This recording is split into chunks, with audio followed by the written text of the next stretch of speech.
I'd like to welcome everyone to our webinar this afternoon on understanding elderberry sales.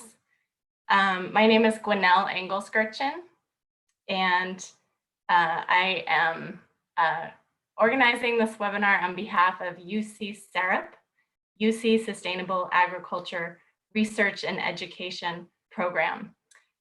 And the mission of our organization is to advance the knowledge of the science of sustainability, support farmers and ranchers in developing more sustainable agricultural practices, and assist communities in building strong and healthy regional food systems.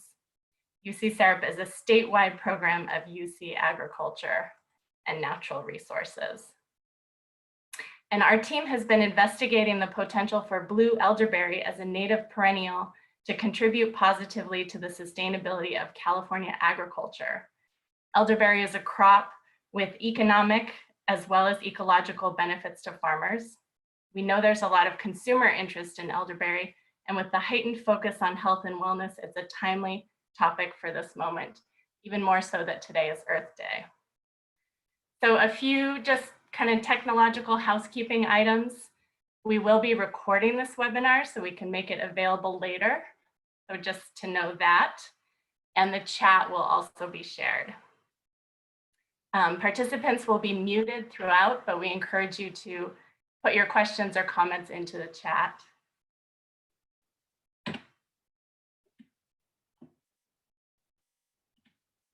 Here's a quick overview of what we're going to be covering in the next hour and a half. We're going to be hearing from 5 presenters.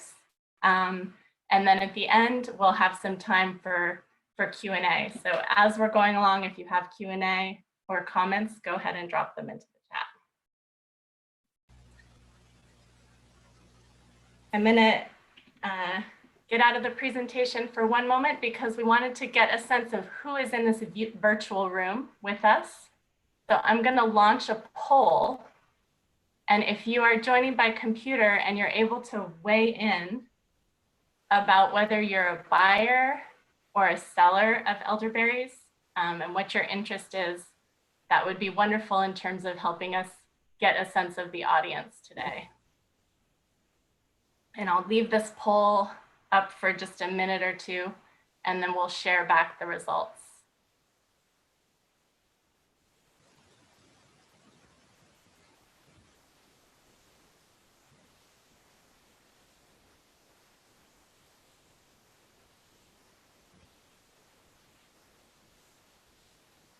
Give it a few more seconds.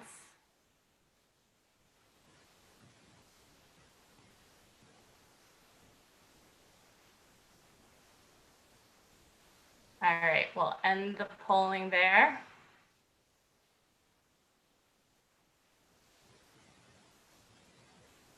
So looks like little over half of folks are interested in selling elderberries and elderflowers, which is great because that's why we're doing this today. And about a third are purchasing elderberries and elderflowers. And there's interest all around. So that's wonderful. That was the intent of this webinar, was to create an opportunity for buyers and growers to be able to find each other. I'm going to close that. And I also want to encourage, as we're going through this webinar, if you'd like to introduce yourself in the chat and share a little information about your relationship to elderberry, please go ahead and do so. So I am now going to introduce Dr. Sonja Brodt, who coordinates the Agriculture, Resources, and the Environment theme at UC SAREP. And she is the principal investigator on UC SAREP's research into blue elderberry, and she's going to tell us a little bit about the background of this project. All right. Thank you very much, Gwinnell. So as Gwinnell already noted, our program, the UC Sustainable Agriculture Research and Education Program, has our primary mission to do research and outreach that supports farming and food systems that basically meet the triple bottom line. So we're looking for systems that are economically viable, conserve natural resources and biodiversity, and also enhance the quality of life in all of our states' different communities. And so people sometimes shorten that to people, profit, and planet. Go ahead. So when our friends at the Cloverleaf Farm approached us about joining them on a project to look at production of blue elderberry, I was pretty excited because blue elderberry really provides opportunities for meeting these triple bottom line goals. So we know from a lot of research on European elderberry that there's a lot of health benefits possible from elderberry. Immune boosting factors have been studied, and it's also the growing market interest in elderberry, and we're going to hear more about that coming up in this webinar. So we have the quality of life, we've got the economic interest, and also elderberry, especially our native blue elderberry here in California, has been used and managed on the landscape by native California tribes, for eons before Europeans arrived here. And so there's a major cultural significance as they use many parts of the plant. And finally, for environmental benefit, our native species or our native subspecies of elderberry here, which is Sambucus nigra, subspecies cerulea, which means blue. This subspecies is very well adapted since it's native here. It's automatically adapted to our climate. It's found growing in the wild from almost down at the coast or a little bit inland from the coast up to the Sierras, and they have found it at up to like 10,000 feet elevation. And so what we really need right now is crops that are drought tolerant, which elderberry is adapted to our summer dry conditions, and it can grow back after it's been burned down to the ground. If the crown is still viable, it'll grow back after a fire. And so, as Gwinnell said, I think it's very fitting to have this webinar on Earth Day because there's a lot of environmental benefits to working with our native blue elderberry here. Next. And a final environmental aspect to this is that we as a program are really interested in promoting the adoption of more hedgerow planting. So our native blue elderberry subspecies here already is very often one of the components of multi-species native hedgerows that are planted on field edges and along roads and canals. And many of our colleagues here in the UC system have studied that extensively. They've shown that these multi-species native hedgerows have a lot of benefit in the landscape for providing habitat and food sources for our wildlife.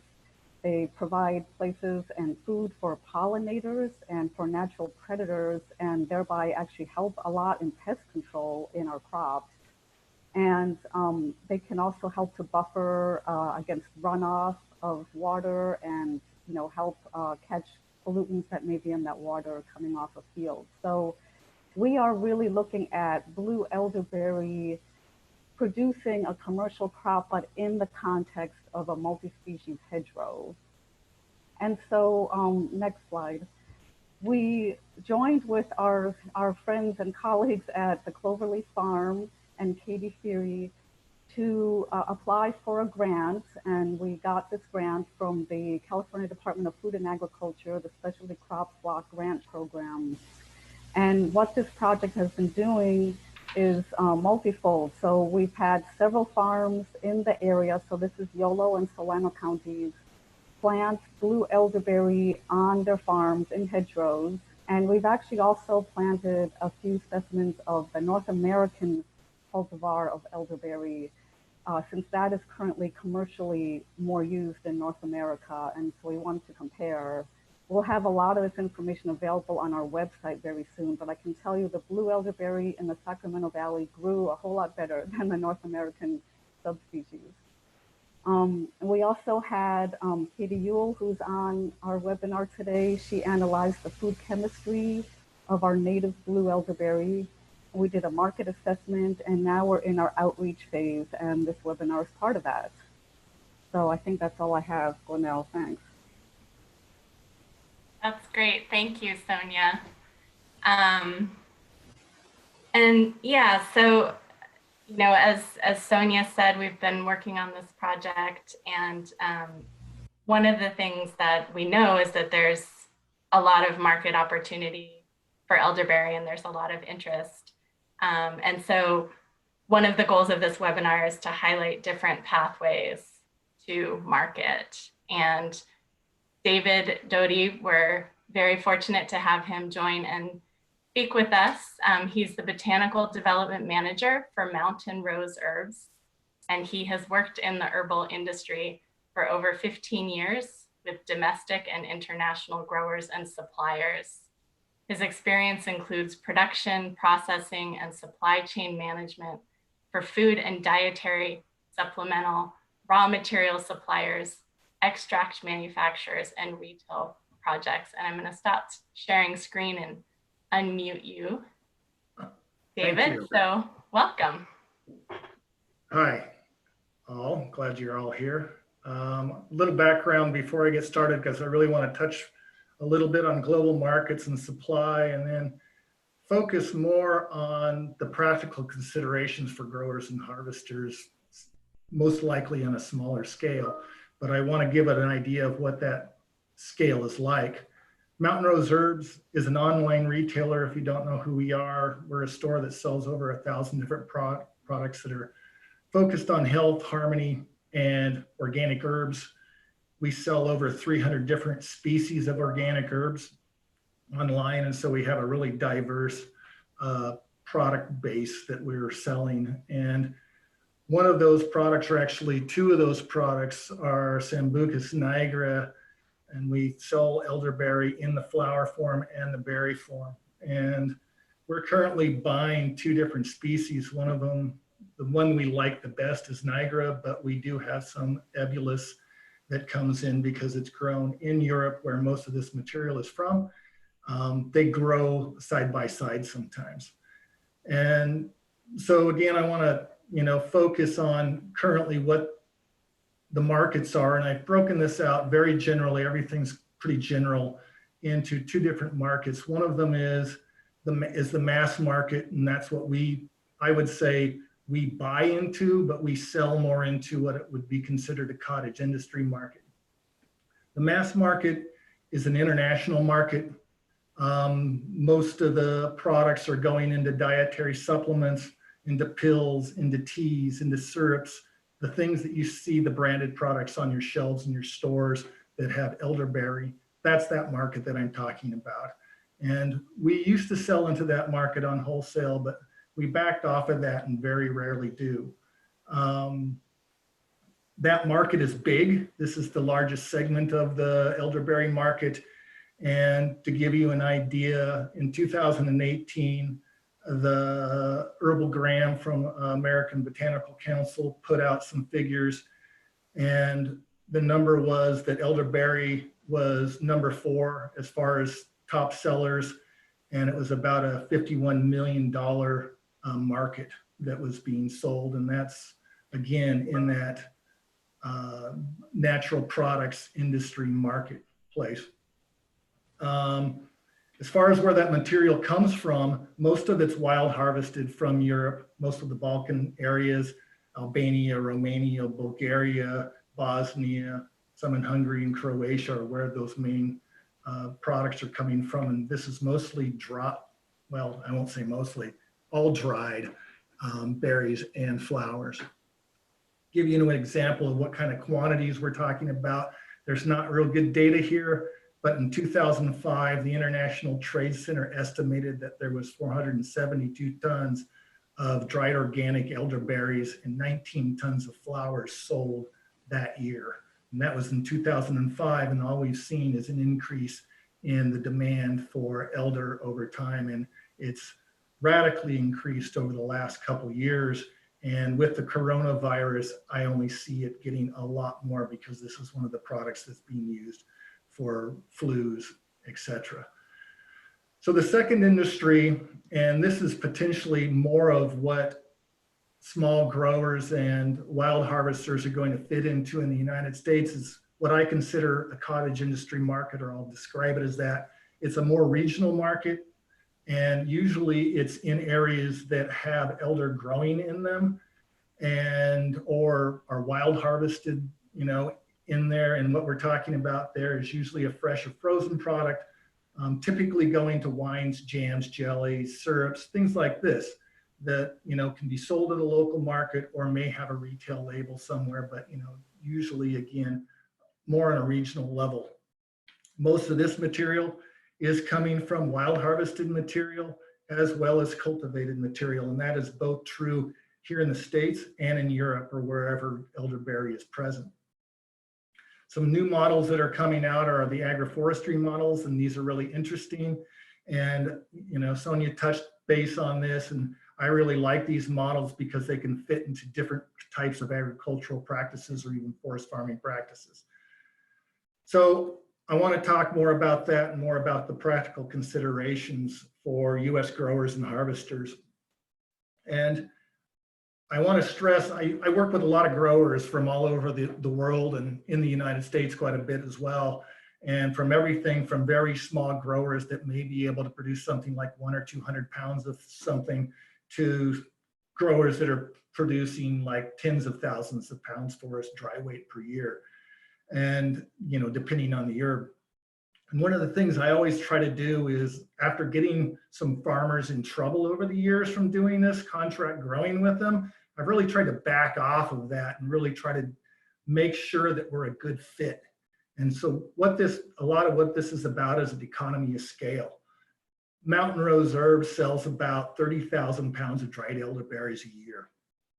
And that's probably a 5-to-1 dry down ratio. So times that by 5 and you're over 100,000 pounds of fresh a year. And we're buying them for about $6 a pound. So that's a really low price. And somebody had to wild harvest all of that. If you can imagine picking 30,000 pounds of elderberries for $6 a pound, and those guys are getting probably half that, if not less. So you got to make sure that you're hitting the market in the niche that you want. So have a business plan. Make sure where your market is. Know what your market is. Know that you have buyers for your product before you even start spending money on this. And the USDA has a great website for small farmers and ranchers and new small farmers and ranchers that actually have a program for a business plan, and they'll actually give you money. There's grants for it. So I really highly recommend that if you're just starting out. As I said, economy of scale is important. One of the things we always say in the herbal industry, because we always just mostly sell dried, we have a little bit of fresh for our tincture line, is sell water, sell them fresh. If you can find a niche market locally, sell that water. It's the best stuff to sell in the world. It's a lot cheaper, instead of drying all that water out, spending money to get rid of it, and then trying to find a market for a more expensive product. Really important thing to do is, if you can cream these crops, definitely do it. So economy of scale. I consider us a mid-sized buyer of elderberry organically in the world. There's companies that'll buy 10 times that amount of that we buy for their labels. And then there's the small local markets, and the anytime that you're doing value added, then it can get into a different marketplace, and you can have different quantities that are required, and you can get a premium price. For example, we have a tincture line where we just need a couple 100 pounds of dried berries a year. I could probably spend 3 times that amount that I spend, instead of 6, I can give you 18 for that small domestic line that we're putting into our tinctures and to our syrups every year. And we might possibly do that fresh. So, we're looking to do that. We've always just used our dried stuff, but now we're, looking at diversifying that and trying to go domestic with some of this stuff. So then the other thing is how much are you going to produce? That's important. And how much do you need to make per acre? And then, are you selling it fresh? Are you selling it dried? Are you doing some value added? And there's some folks that are going to come after me that can talk about more of that value add and how that works for them and fitting into some of those niches.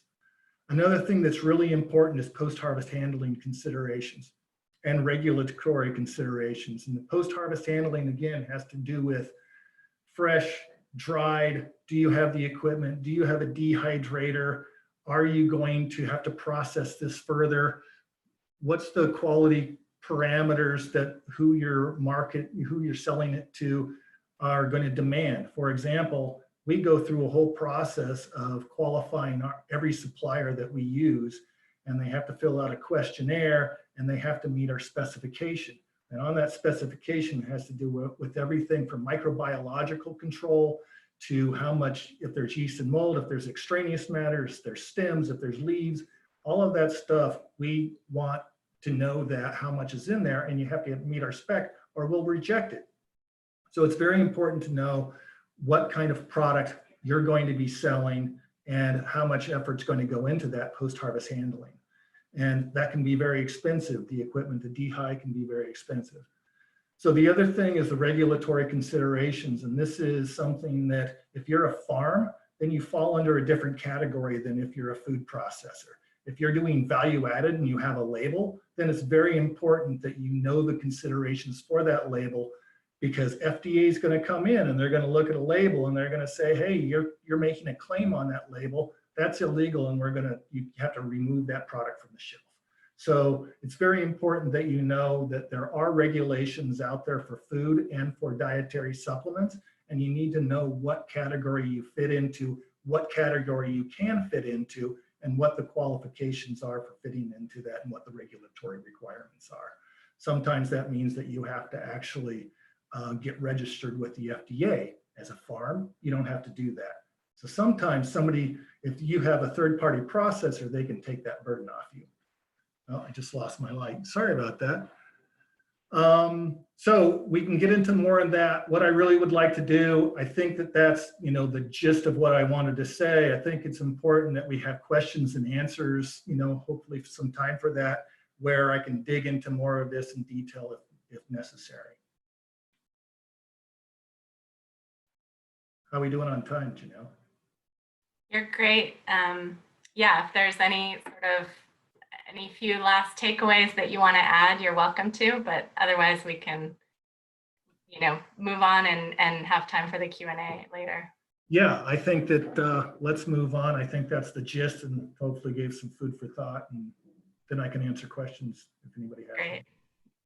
Cool. Great, thank you, David. Yeah, I think, it's really such an honor to have Mountain Rose herbs represented in this conversation, and to kind of be able to provide that overarching perspective of, the global elderberry industry, as well as really drilling down into these considerations that growers need to think about in terms of their specific niche and economies of scale and food safety and all of that. So really great to have you give us an overview of that. And moving on, we are going to hear from the niche of value-added products, and we know that there's a big market and a lot of interest in using elderberry to make value-added products.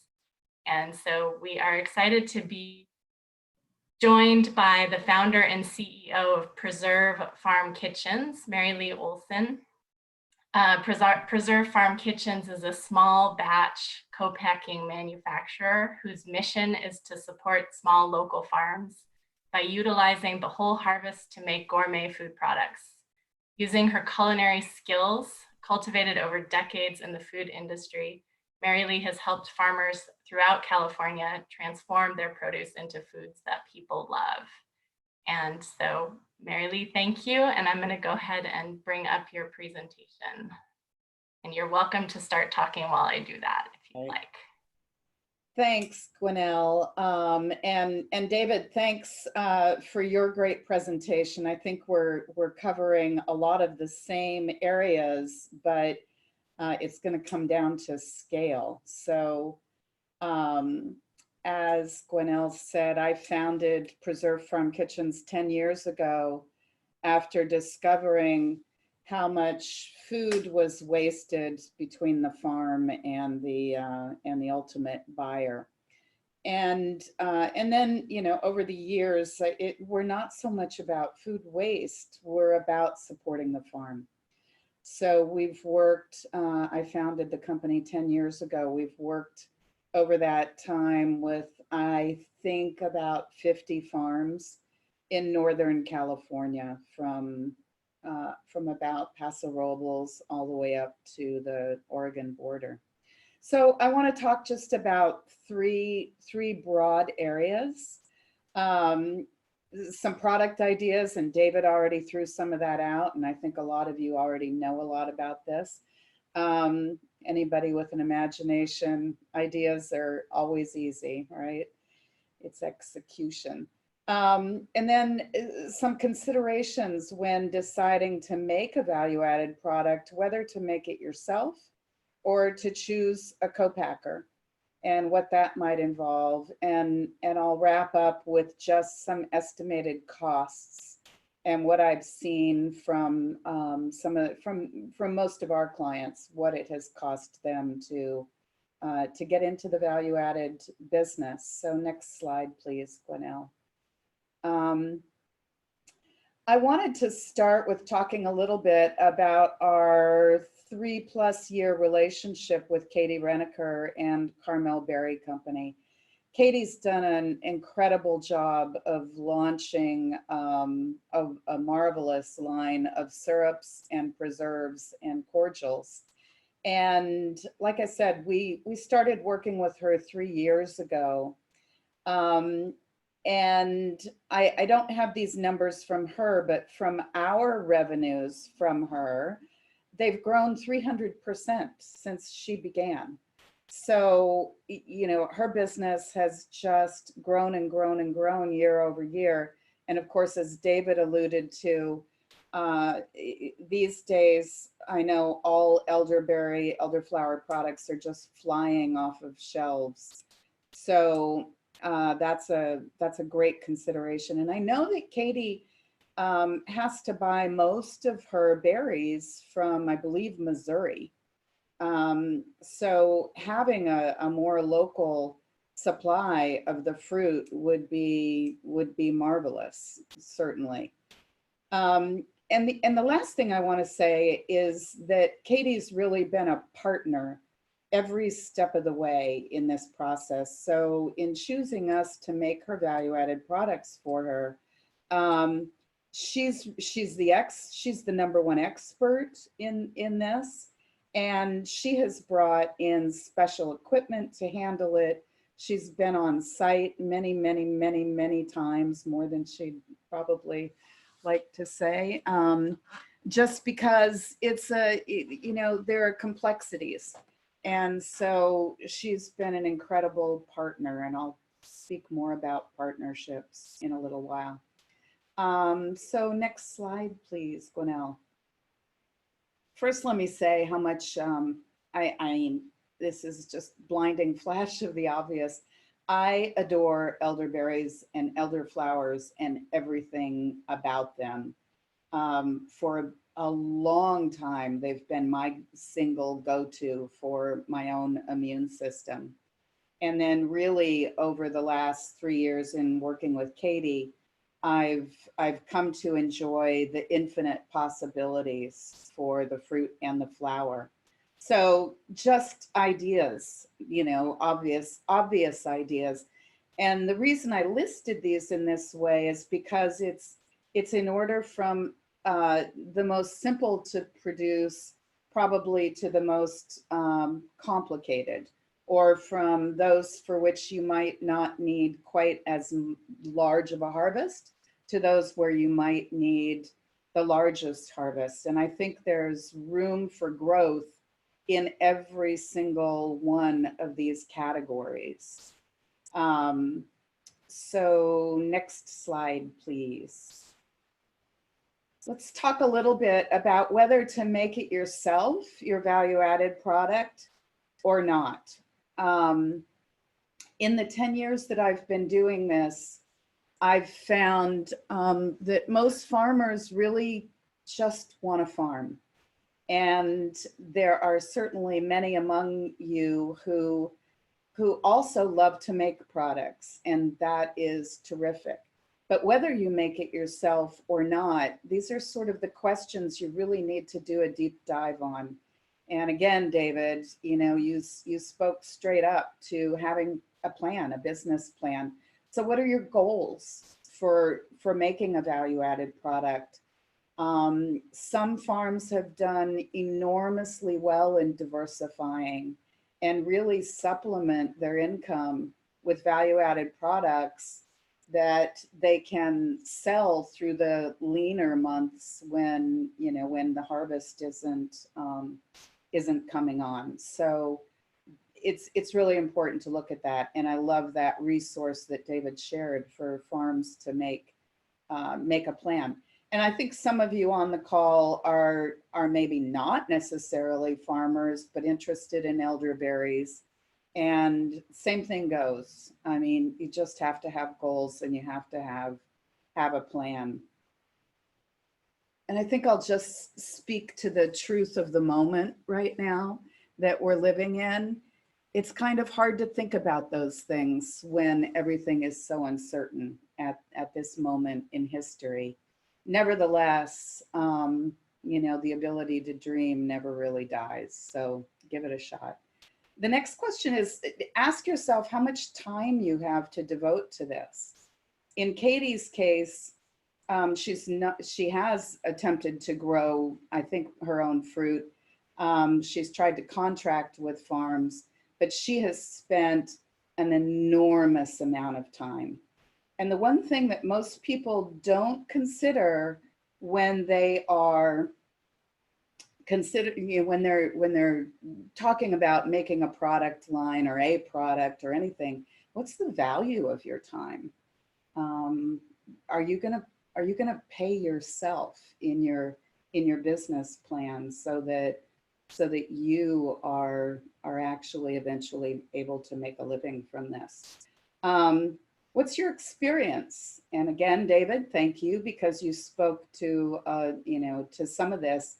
Experience is in the next category, licensing, but mostly I included this because do you have experience in the intricacies of making those products? And if not, where will you find that? And certainly UC Davis is a wealth of information and online, but even something as simple as making strawberry preserves, which was the very first thing I made in this business, harvest over harvest, it changes. So this happens when you're working with fresh product. So really make sure that you you bone up on what you're going to need to know to be able to do it successfully.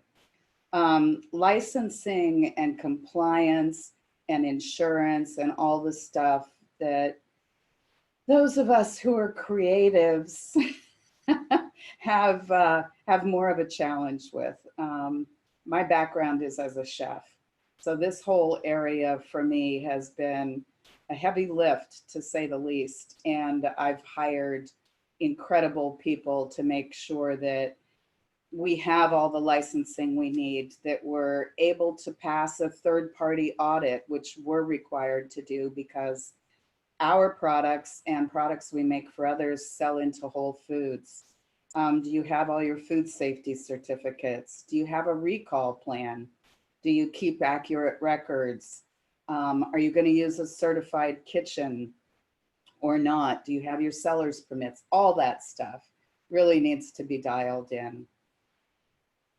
Back when I first started, I was on a panel with the UC Extension Service, with Wayne James from Tierra Vegetables here in Santa Rosa. And it was my very first presentation, and Wayne did the most perfect introduction to what we do. He, of course, has a certified kitchen, and it's a resource that those of you who live in the area could certainly avail yourself of. They're not a co-packer, but they rent out their kitchen, and it's really well equipped, and it's up in Windsor. But anyway, Wayne did a presentation, and he had just finished building out his kitchen, I think maybe the year before or so. And he said that no matter how long he's in business, he'll never completely pay off what it cost him to build that kitchen. So really, choosing a co-packer might be the smarter way for you to go. And we're certainly not the only one. We're one of the few that works directly with farms and with fresh produce, but there are many. So what are the things you should consider when choosing a co-packer? First of all, it's a partnership, so choose carefully. Again, my background is as a chef, and food really matters to me, and the quality of what we do really matters to me. And most of what we do is food in jars. So we've done shrubs and syrups and other things, but that's most of it. So I really, really expect that our clients are going to be with us through a testing phase, and they're going to be with us through a first production phase. And that's just to give them the opportunity to make any changes before that whole batch is committed. So, and there may be special equipment that is required just for your product. Great big co-packers usually have all the equipment they need, and they focus very, very narrowly on just a few things. We're kind of renegades in the industry, and we do a lot of different things because I want to support farms. So batches, minimum batch size. A typical co-packer is gonna have at least 100 case minimum. That would be 1,200 units of, let's say, 12 packs of products. Or if it's elixirs, it could be, it could be 3,000 units. So you need to really ask what minimum batch sizes are for a co-packer. Scalability, let's say that you really grow, your business grows as well as like Katie's has. Does that co-packer have the ability to help you scale and to keep your costs in line as you are scaling? And scalability goes up or it goes down. Because of who we are, we can handle really small minimum batches. And so our minimum batch is 25 to 50 cases. I started out very, very small and found out scalability matters for all businesses. And so I had to raise it a little bit in order to have a viable business. Proximity, how far is the kitchen or the co-packer from you? Can you get there easily? We have a client that lives up in Humboldt County and comes all the way down once a month and spends the night. And then we do her run and then she goes back. Obviously costs, and then compatibility and capabilities. Could you go to the next slide? So when I was training as a chef, I never thought that my dreams would be more full of equipment than they are of food ideas. But that's the reality today. And so this is a photo of actually the kitchen we were in previously down in Marin, but it's a nice photo. So depending on what you're doing, you may need your co-packer to have a dehydrator. You may need them to have a 100-gallon kettle, or maybe only a 20-gallon kettle. They may need, let's say you want to do baked products, which don't come up a lot often, you know, a lot? Do they have the mixers and the scales and the ovens to do baked products for you? Can they press juice? Can they not? There are a great many things to consider, and your co-packer should really go through that with you and what their capabilities are. So next slide, please. I don't even remember. Finally, just a little bit about costs, and this is very, very, very general. Let's just say to start up, let's say that you want to make your own products. You need to get labels. You can do that anywhere from running them on a home printer to having minimum labels printed for you. I've estimated that startup costs, depending on your goals, obviously, can be anywhere from $3,000 to $25,000. And of course, the value-added producer grant from the USDA is an incredible resource for getting funding to do something that is as meaningful, of course, in the long run as improving the elderberry harvest, I believe. Marketing costs. Our products and many of our clients' products are on retail shelves, brick and mortar retail shelves. It's easy to get on shelves. It's a lot harder to get off the shelf.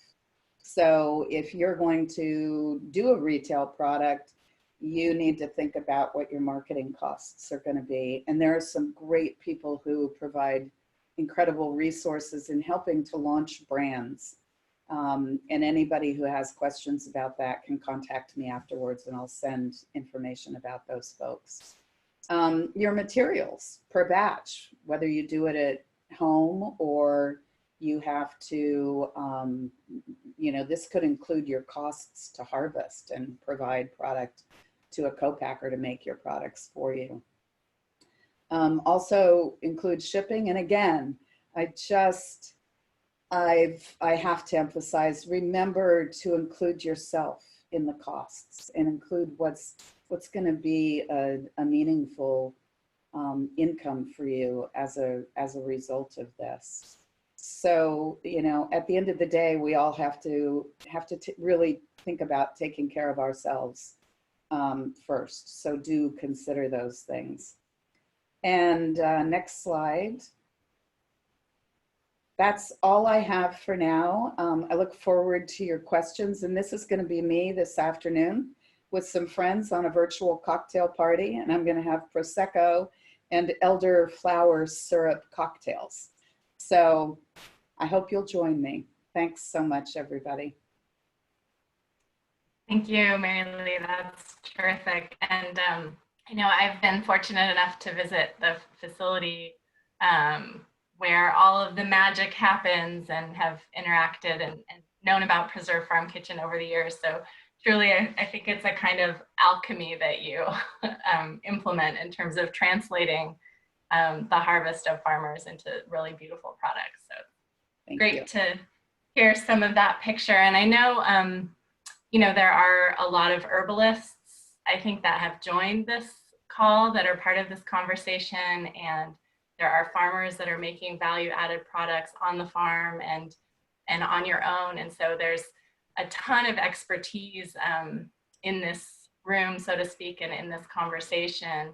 And I think it's part of what we wanted to do was kind of bring in this consideration of scale and what does it look like to think about, you know, scaling up and working with a co-packer, knowing that there are significant market opportunities to tap into.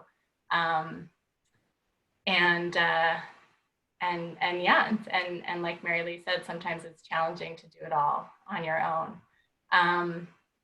So next we wanted to kind of focus on another model of getting elderberry to market, which is through an interchange and a cooperative arrangement, mutual arrangement of herbalists and buyers. And so for that, we are going to hear from BJ Avery, and she's the director of, oh, I apologize, my slideshow keeps going back. BJ Avery is the director of the Sonoma County Herb Exchange, which is a nonprofit founded in 1993 to connect herb farmers to buyers. And the Herb Exchange functions as a clearinghouse for its membership of herb growers, medicine makers, educators, practitioners, gardeners, and students. And BJ, I need to unmute you. And okay, welcome. Thank you. Thanks for inviting us to be part of this presentation. And I want to thank you first for the invitation and also to the presenters that have gone before me. You've offered a wealth of information and options. So thank you for that. So I'm going to talk about who we are, what we do, what it would look like to sell through the Herb Exchange, what it would look like to recreate something like the Sonoma County Herb Exchange, and what does our market look like at this point in time. So the Sonoma County Herb Exchange is actually a project of the overseeing nonprofit agency, which is the Sonoma County Herb Association. And you can see on the screen, that's our mission statement. The same time that the association formed a 501c3 not-for-profit entity, they also had a focus on supporting local growers, really to support biodiversity and land health by fostering support for organic growers and medicine making through marketing and educational forums. So what, I mean, it's just ideal that we're on such a presentation, given that USAP is concerned with sustainability, environmental stuff. It's the future. It's certainly the future of farming. And so we, the Sonoma County Herb Exchange works with local growers. Everybody who sells through us goes to, or according to organic standards. Many are certified organic. And so the growers are mostly Sonoma County. I do a little bit of work beyond that, but we're pretty locally focused. We sell mostly fresh herbs, and so for as far as elder goes, we sell the blue elder. Some people ask for black, but mostly it's the blue, the species that we're talking about today. And we sell a little bit of dried, but as David was saying, that you really don't want to, you really, the fresh is where it's at. My personal thing is I want that herb to come in and I want it to leave the door. I want it to be in somebody's kitchen, somebody's in lab. I want it to be made into product immediately and not be sitting around here. And things seldom sit anyway, but I prefer to move fresh items as much as possible.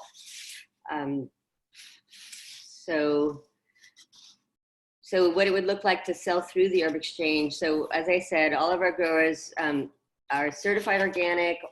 They're according to organic standards, and some are certified organic.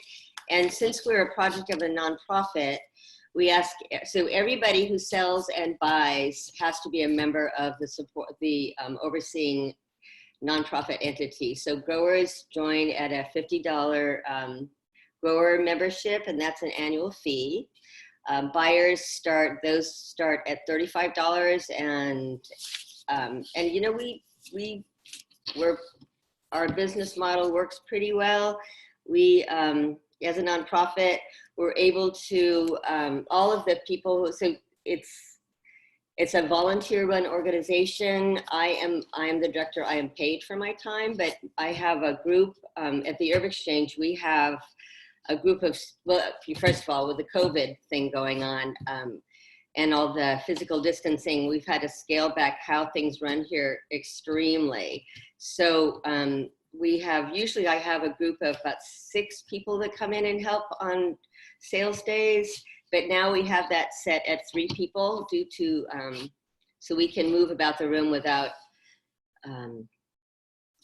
putting anybody else in harm's way.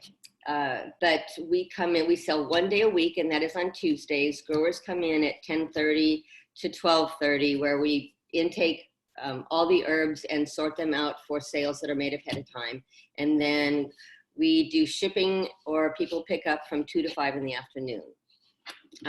Most of our customers are local. We do some, mostly Bay Area, California. We do some shipping out of state, but our model really is locally focused. And at this point in time, we move about 100 pounds of fresh elderberries a year, and that is where our focus is. We could easily move dried, but mostly we sell fresh. I'm open to having dried elderberries if we were to buy a little bit out of the area, but that would bode further conversation. And let's see. So as far as what it would look like to sell through the herb exchange, as I said, all the growers, they have to be, we really only support folks that grow according to organic protocol.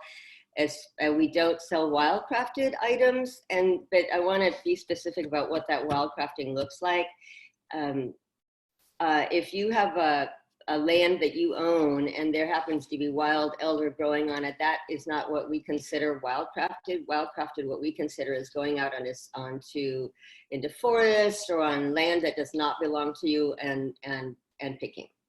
And so we don't, that's not what we do through the herb exchange. It's all on land that is owned by a farmer or granted access, like to another farm.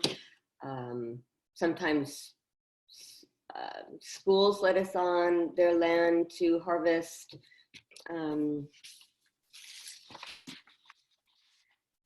And so that's what it would look like to grow through us. And if you want further information, we actually sell a variety of herbs. And so if you grow things besides elder, we would be open to further conversation. You can contact us for more information about what that would look like. And then the next item is, what would it look like to recreate a Sonoma County Herb Exchange? As a project of a nonprofit, in fact, I see some of the folks that are on attendees, they have been involved in this organization. I know there's a past president in this conversation also, so shout out to Autumn, hello. And we have a working board, so it's a volunteer run organization. So it really took, I was not around at the time when this was created. I came around as a grower in the late 90s, and I know that it takes a really dedicated group of core actors to bring it into fruition, and then a dedicated group of folks who are willing to see it through the day-to-day thing. Because as an organization that really wants to support growers, we are in the position to only take 20% off the top. So we charge a 20% service fee for moving the crop. And so at this point, we sell fresh elderberry for $20 a pound. So the grower would get $16 a pound. The flower we sell at $24, so that would be less 20% to the grower. Dried elderberry we sell at $31 a pound, and dried flower at $38. So it's really, it's about, because we're a project of a nonprofit, our overhead is a lot different than I think some of the other overhead. We also do fundraisers as a nonprofit to keep our, to pay the back end of things. But I think that is where our niche market was. Because we're a nonprofit, we're able to, we have a crew of volunteers, and they're students who learn what the herbs look like through season through organoleptics, and what they look like for quality and viability when they go into the medicine chest. And I also have somebody I teach how to harvest at farms, so they're with me throughout the season. I have another couple of students who learn how to run a dry room, and our dry room is this. We have a solar dehydrator and some open air racks in a confined area, and So the next item for conversation will be, what does our market look like? Well, we sell mostly locally. We have a name for high quality, so we're pretty popular. And my job is to make sure that we keep that mark high. So we do educational forays to help people understand like what you can do with the herbs you get. And we recently did a seminar with some local skilled practitioners about, it was a panel presentation on the coronavirus, and it's just about getting the word out about what does self-care look like at this time in our lives, and what is it going to look like going forward. And that certainly involves the local venues for selling, and I mean, for buying from local, that it just is, to me, it's really important that we support our local growers. And I know that Mountain Rose and Merrilee, they do this too. And I think it's the future of making sure that we are reining in the cost of shipping across the world, and just like, what do you want your community to look like? And I appreciate all the presenters that are looking to make that happen. And I like that I like working with growers, and I like working with the medicine makers as well. So there you go. Great, that's terrific. Yeah, I mean, I think, really important point about quality and, establishing yourself based on quality. And I think the three of you all touched on that. And we didn't really talk about, I think, in terms of kind of context or overview, but I imagine many people on this call are aware of the different subspecies of elderberry. And Sonja mentioned in her overview that our project has really been focusing on the subspecies that is native to California in the West, and is, often found in hedgerows. And so, but there are a lot of questions about the characteristics and the quality of that subspecies as it relates to the dominant products on the marketplace. And I think David in his talk referred to the elderberry that is being harvested and used in products that comes from Europe.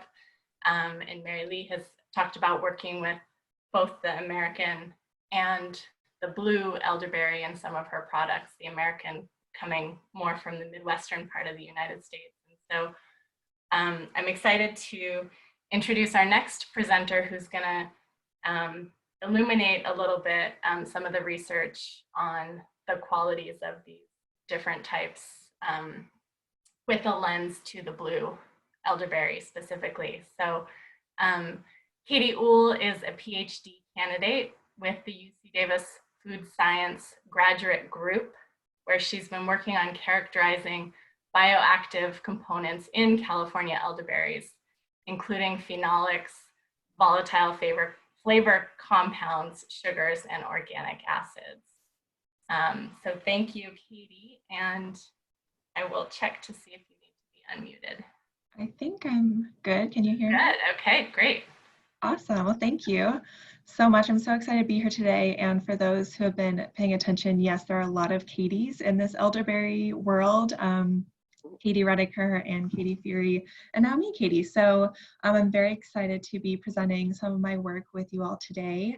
I got into grad school and didn't know what my project was going to be, and I feel so thankful that this is what I ended up getting to work on. It's been a really great 2 years, and I'm still working and have a lot more to do, but really excited to be on here with you all today. I didn't really know what elderberries were before I started all this work, and now I'm going to pretty much be a doctor in elderberries. So what I'm going to share today is some of my research, some more just background, and then also some of the results that I found.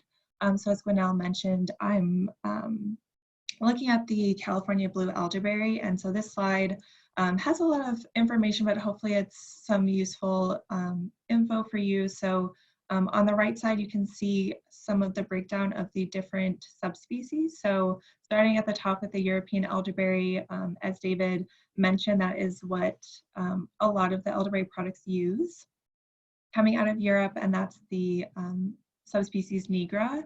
So that has a lot of research done on it as far as the components, especially the phenolic compounds, which a lot of people are interested in because they are very bioactive. There's been a lot of studies on the stability of those, making value-added products and how those store and what the color stability is. So that is definitely from the academic side, that's what a lot of people have already looked at. There is also a little bit of research into the American elderberry, so the canadensis subspecies. That has a little bit more research done, and it's starting to be used a little bit more in products. From my viewpoint, it's a little bit more on the small batch side, but it's definitely, it has its place in the market, especially in the research, because it has a little bit different composition for the phenolics and the anthocyanins, which can change the color or the bioactives. So that is kind of the second level of elderberry knowledge, at least in the journals and the research that has been done. And then the California blue elderberry. So that is what I have been working on, the cerulea subspecies. And Sonja mentioned that some of the other UC researchers have looked at this subspecies before, and that was really helpful for understanding how they work on the farms and their benefits there, but there actually have not been any compositional studies on this variety. There's one group in Slovenia that studied these, but we have not looked at the ones that are growing in California. So that is what I have been focused on. And so my work has really been trying to understand if what we have in this subspecies growing natively in California, if it's similar to the European and the American elderberry subspecies, enough to where we could use it in similar formats or even new formats, because there's been this huge increase in interest, and it's something that I think a lot of people recognize now, especially on like Instagram. Everyone's taking their syrups, especially during cold and flu and pandemics. So I have looked at components such as water, sugar, acids, phenolics. I'm also continuing to look at specific compounds and also the volatile compounds, which is one of my favorite parts of my research. So you can see in the bottom left-hand corner, just kind of a breakdown of those components. Obviously it's fruit, and so it's gonna have a lot of water. So it's about 80% water, about 14% sugar, and then a small amount of organic acids and phenolics. And speaking of those phenolics, on the bottom right, sorry, the components bottom left, the phenolics are on the bottom right. So those are the compounds that really are the bioactives, and specifically the anthocyanins. So figure A on that one is cyanidin, and so that is the main anthocyanin in elderberries, whether it's European, American, or the blue elderberry. And so that can help give it the red and violet colors. So I'm working on finding more specific compounds on that. And then the other phenolic, which is B on the figure 1, is quercetin. And so that's another kind of buzzword around elderberries that a lot of people are interested in, making sure that they have a lot of the bioactives in their elderberry. So again, I'm working on those. And then if we go to the next slide, Gwinnell, I can explain more about the composition that we've found. So the top has a table of my results, which is under the S. nigra subspecies cerulea, the farthest left column with values.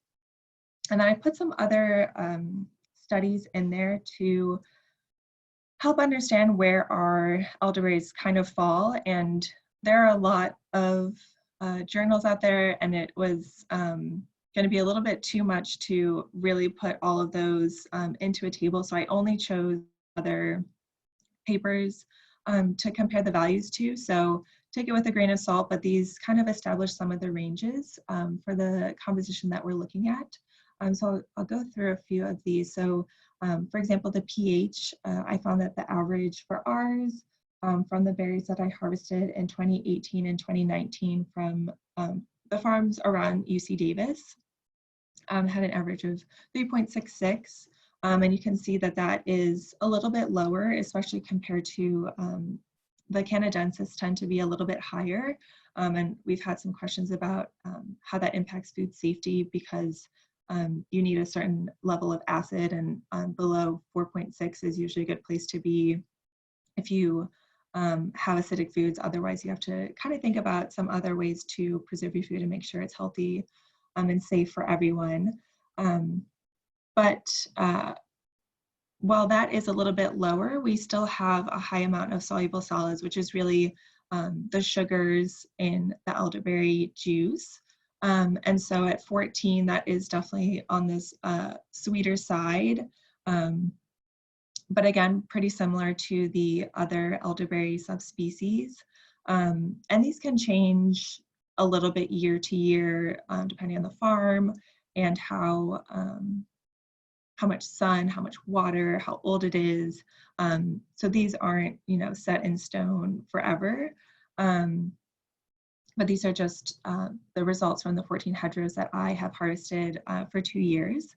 And then I've also looked at the titratable acidity. So elderberries have citric acid and malic acid. And the values there are also right in the range of the other subspecies of elderberry, at 0.62 milligrams of citric acid per 100 grams of berries. Some of the other studies have found as high as 1.17, which is almost double, whereas another study found down to 0.56. So the blue elderberry definitely seems to be in the range, and again, that could impact your product, depending if you need to add more sugar to kind of balance the acidity, or it could change the stability.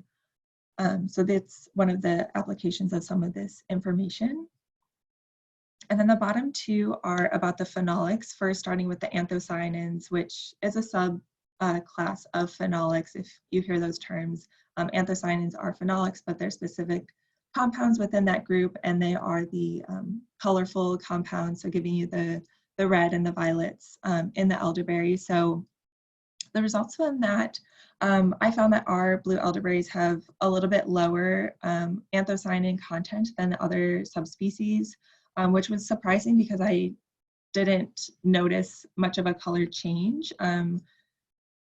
It still was, bright purple and red.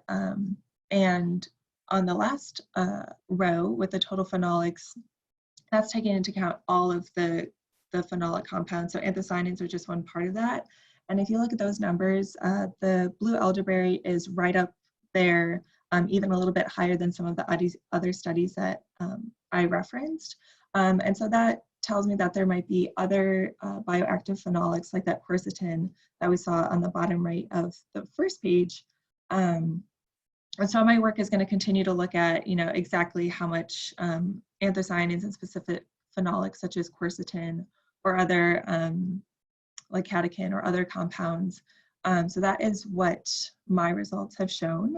And it's really just a starting point because this is the first study to really look at the composition of these elderberries. And so from this point, we've seen that there is definitely a high variation just from the different farms. They might have different conditions.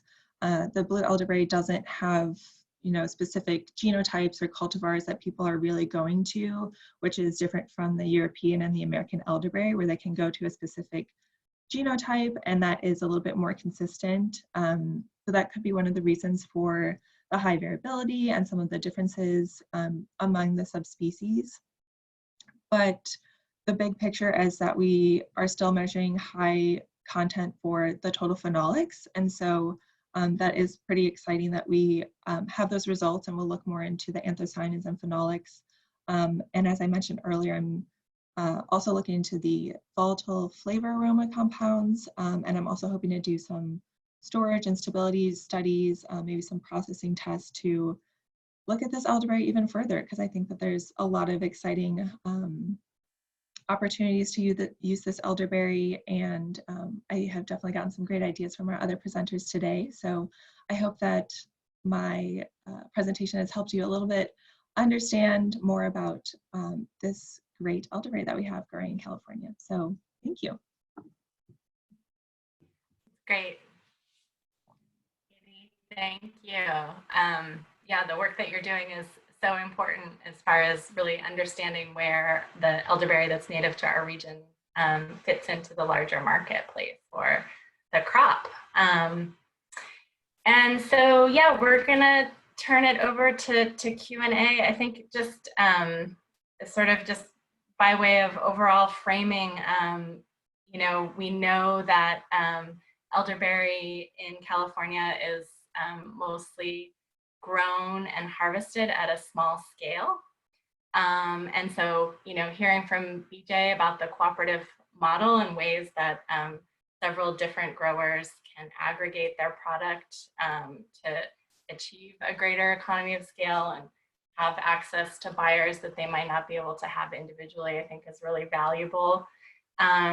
Lots of growers are making their own value-added products and selling direct, and that's a great way to go. But I think hearing from Merrilee in terms of working with a co-packer and how that might be a possibility for scaling up over time, or for folks that don't have the capacity or the desire to make those products themselves.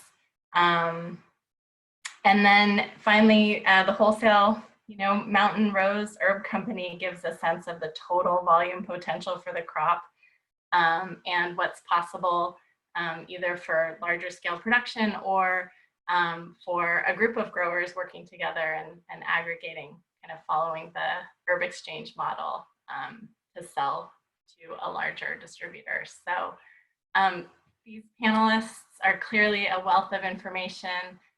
Katie Uhl bringing in sort of the scientific flavor and phenolic compound profile of the blue elderberry. So we have about 15, a little less than 15 minutes or so to do Q&A. And so Sonja, I'm going to turn it over to you to launch us into some of the questions. And I encourage folks to put your questions into the chat as well. Yeah, we have one very straightforward factual question for BJ. If you can repeat how much dried and fresh flowers and how much elderberries is being sold at the Sonoma County Herb Exchange, and also what kind of people buy them?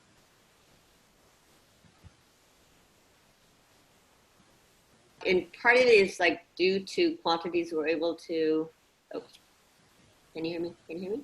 Yeah. Okay. Thank you. So last year we sold 100 pounds of fresh elderberries and not very much dried because we moved mostly fresh product. Elderflowers, I think we only sold like around 20 pounds, and that was mainly if you pick the flower, you don't get the berry. So we sold more of the fruit. And we find also that there's a higher demand for the fruit. At this point, we find that there's a higher demand for the fruit than the flower. And the next part was like, who's the buyers? Is that was the question? Right. Okay, the buyers are medicine makers, tea makers, chefs. I mean, and under the umbrella of medicine makers, it's from clinical herbalists who make product to sell to their neighbors, or clinical herbalists that sell products strictly to to clinics. From kitchen witches to chefs. I mean, elder is just an amazingly popular plant. So I think that pretty much covers that part. Great. Thank you. So So I also want to point people to a major resource that we've used a lot is the calscape.org website. That is the website maintained by the, the California Native Plant Society. You can search on blue elderberry in there, and it'll come up with all kinds of information more about, where elderberry grows in the wild and what kind of conditions it grows in, what kinds of insects it supports, and so on.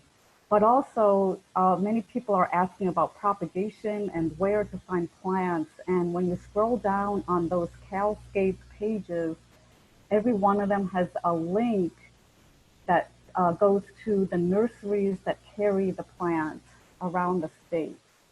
And they may not be completely up to date, but it's the best we have as far as finding what nurseries carry them. Of course, you can ask your local nurseries. Often it's nurseries that serve conservation planting efforts, and regular nurseries may have like a small volume of potted plants also that you can buy. So I really recommend that resource, the calscape.org. And then there was another piece of that. So another thing I want to say is there's many people asking about information about growing the elderberry. We may not have the time here to answer every one of those. We are, however, creating a website right now. I mean, we've been busy working on it. That is going to have a lot more information about the results from our field trial here in the Sacramento Valley. And we're also creating a grower guide that includes not just information that we learned in our field trial, but also more broad information from the literature on growing and propagating blue elderberry. So we don't have that quite up yet, but I think in approximately the next month or 6 weeks or so, that website will have a lot more information on growing elderberry. Let's see. I can jump in here. I see there's a question for Katie Uhl about whether your research has just been focusing on the berry or if you are also analyzing anything about the flower composition. Yeah, I saw that one too. So I focused mostly on the berry just because that was, the main targets of the grant. But I also have spent a little bit of time looking at the flower just because I think that also is a great opportunity for using this plant and getting more value-added products. So I've just started doing a little bit of volatile analysis, hoping to do some of the phenolic analysis as well. Spring plans got a little change this year, so I'm hoping to get back into lab and getting to harvest a little bit, but we'll see. But I'm hoping to look at the flowers as well.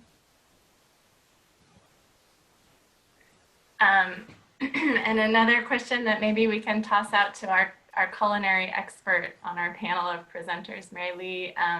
Someone is asking about cooking elderberry or preparing elderberry with sugar, without. I don't know if you have any comments on that. They're not very sweet, and there's a bit of bitterness in the back, but personally, I kind of enjoy bitter flavors. Others don't, so I think it's personal. If you don't use sugar, maybe you can combine it with honey, but they're not, they're not super. They're not like eating a grape by any, a table grape or any other piece of fresh fruit. I'm wondering if any of these speakers are interested in addressing different flavors that you have found. I mean, especially since the blue elderberry, we don't have established cultivars of it where they've been bred to be true to a certain kind of characteristics that we're looking for. And so I have heard that different trees can have very different tasting berries.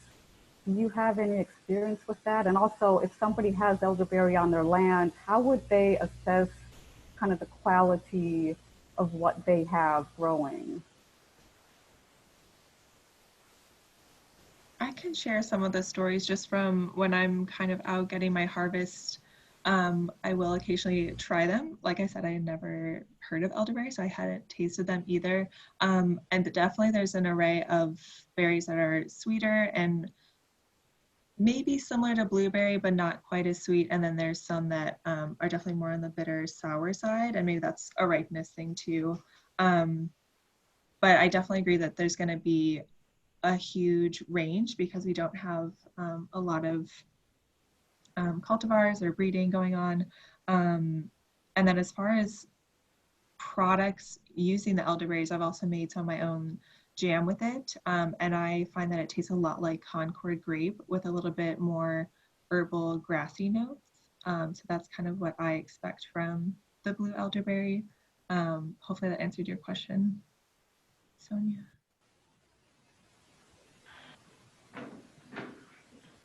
Yeah. Anybody else have any thoughts on that? Or do you look for certain qualities when you're when you're sourcing elderberries? What would somebody with elderberry on their land, how would they know they've got a desirable berry? Or has that not been an issue? You know, I sort of spoke to that very briefly. You know, as Katie mentioned, it varies. You know, any fresh product varies, right? By harvest, by where it's located, all over. So whenever, not just with elderberries, but with any product we do, from, you know, the 50, 60,000 pounds of tomatoes to peaches and raspberries, you just have to taste and make adjustments. You know, there's not I don't believe a hard and fast formula for working with these products. And outside, I'm not a scientist. Bless all of you who are.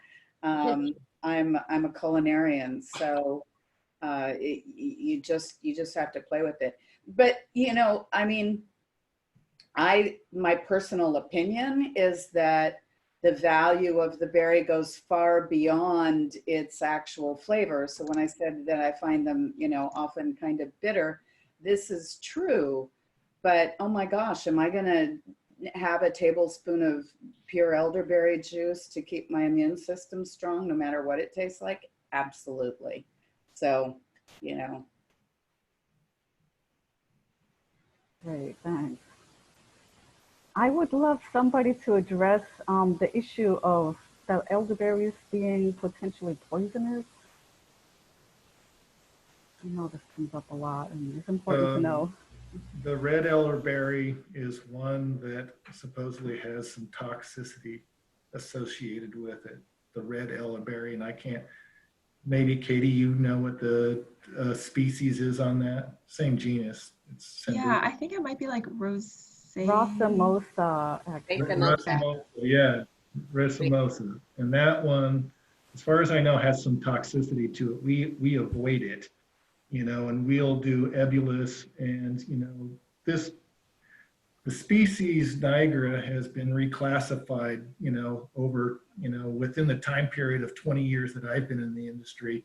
It's wandered around. Canadensis and, you know, the one in California, those did not used to be subspecies. They were their own thing, you know, as far as I know, for a while, and now they are a subspecies of nigra. So there's been a little bit of shifting around, and so that's another reason you're probably going to find pretty good diversity depending on where you're at, even locally.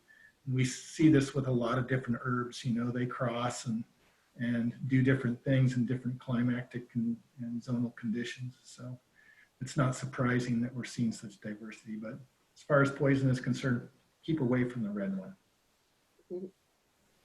I'll also add that the cyanogenic glycosides are what people kind of focus on with the poisonous aspect, and that's usually concentrated in the branches and the stems and the leaves, and can be in unripe berries as well. So if you are using it, picking out the the stems and any unripe berries.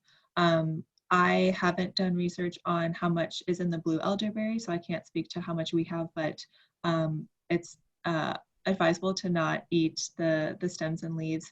And that is also why a lot of products are heat treated, because that can break down the cyanogenic glycoside, so they don't turn it to cyanide in your body. So that's another way to prevent it being poisonous. And is it worth saying that, I mean, the poisonous aspect is more like eating bitter, it's the same thing as in bitter almonds, right, Katie? That it's, I mean, it's hard to eat enough to die from it. It's more like the quantity you'd have to eat is a lot. You might get more like a stomach ache or something like that. But yeah.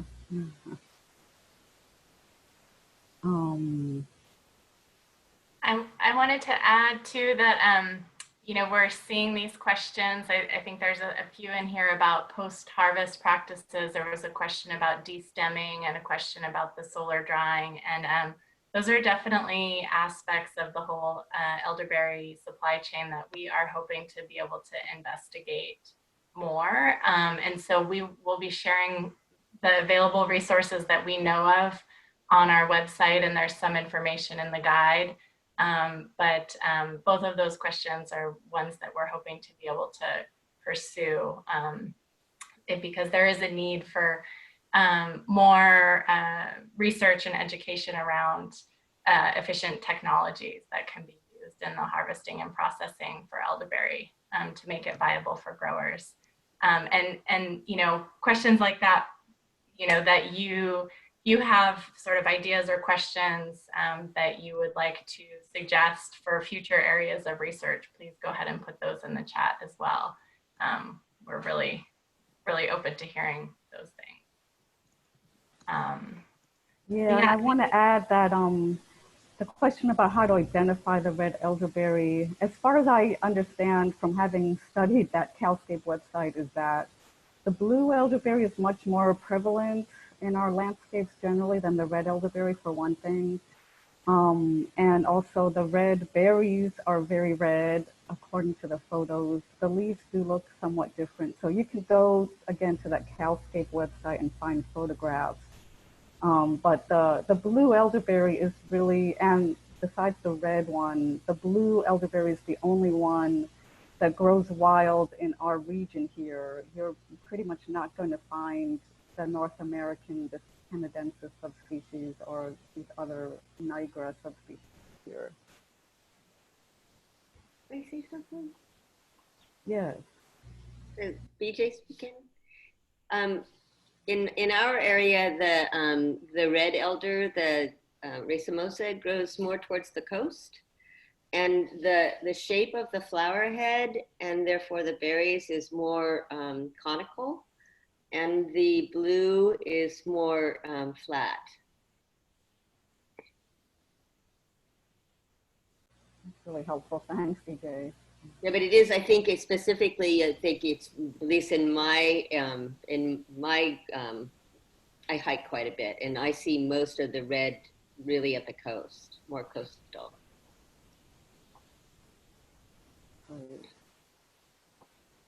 I can speak to solar drying. That is a very typical practice in Europe. Most of the material is dried in the sun just directly.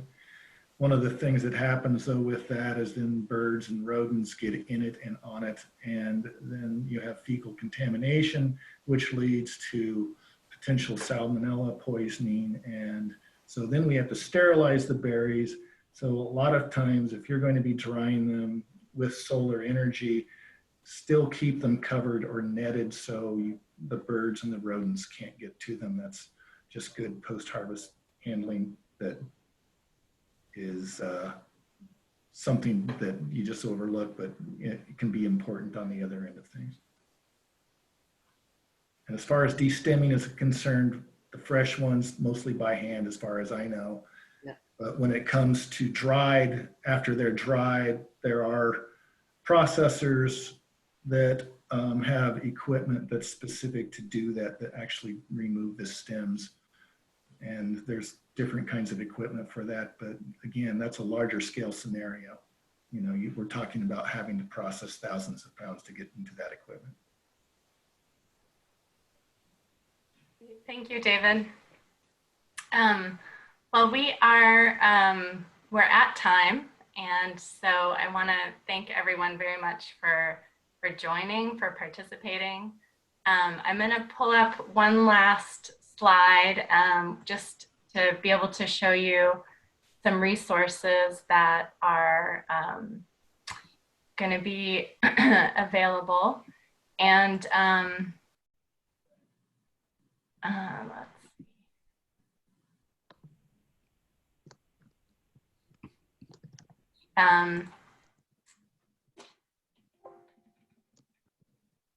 And so Sonja had talked about the elderberry production guide that that we're going to be releasing relatively soon, as well as the updated UC SAREP website. And so that can be a source of future information and resources.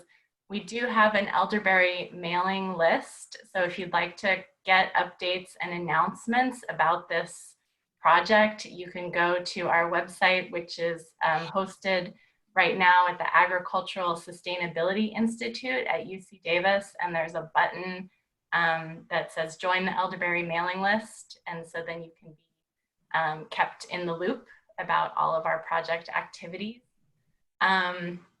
As I said in the beginning, the intention of this webinar, in part, in addition to sharing information, was also to allow participants the chance to connect with each other.